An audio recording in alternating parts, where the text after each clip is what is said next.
প্রাক্তন শিক্ষামন্ত্রী, প্রাক্তন শিল্পমন্ত্রী, তৃণমূল কংগ্রেসের প্রাক্তন মহাসচিব পার্থ চট্টোপাধ্যায় অবশেষে জেলের বাইরে এলেন। দীর্ঘ প্রায় ৩.৫ বছর পর তিনি জামিনে মুক্তি পেলেন। এর মধ্যেই তৃণমূল কংগ্রেসের তরফ থেকে সাসপেন্ড করা হয়েছে পার্থ চট্টোপাধ্যায়কে।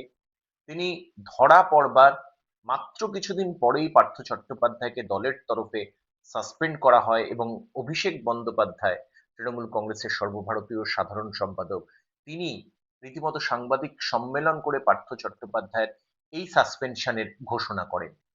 পার্থ চট্টোপাধ্যায় ছাড়া পেয়েছেন, বাড়িতে ফিরেছেন নাকতলায়, এবং সেই সময়ে আমরা যে চিত্রটা দেখেছি, যে ছবিটা দেখেছি, তার তৃণমূল কংগ্রেসের অসংখ্য অনুগামী একদম হাসপাতাল থেকে বাড়ি পর্যন্ত পার্থ চট্টোপাধ্যায় জিন্দাবাদ বলতে বলতে তারা আসেন, এবং সেখানেও কিন্তু তাদের নেতাকে ঘিরে একটা উচ্ছ্বাস উন্মাদনার ছাপ স্পষ্ট। যদিও তৃণমূল কংগ্রেসের শীর্ষস্থানীয় নেতৃত্ব, কাউন্সিলর, তাদের কাউকে চোখে দেখা যায়নি।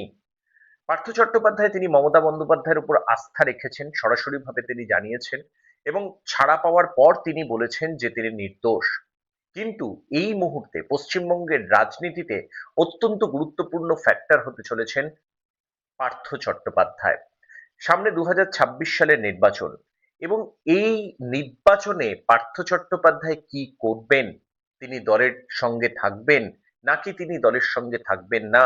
কেননা পার্থ চট্টোপাধ্যায়ের এখনো পর্যন্ত খাতায় কলমে তৃণমূল কংগ্রেসের তরফে সাসপেনশন অব্যাহত রয়েছে।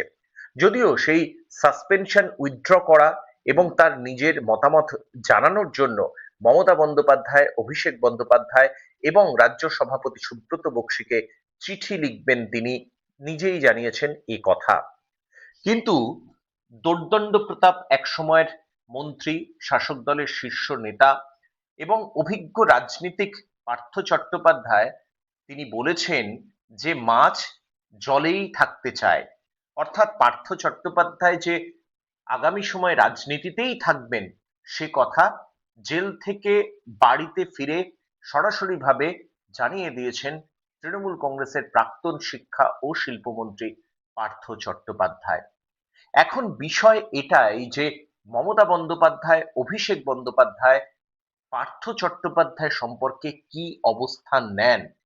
পার্থ চট্টোপাধ্যায় সাসপেনশন কি প্রত্যাহার হবে, নাকি যেমন আছে তেমন ভাবেই চলবে?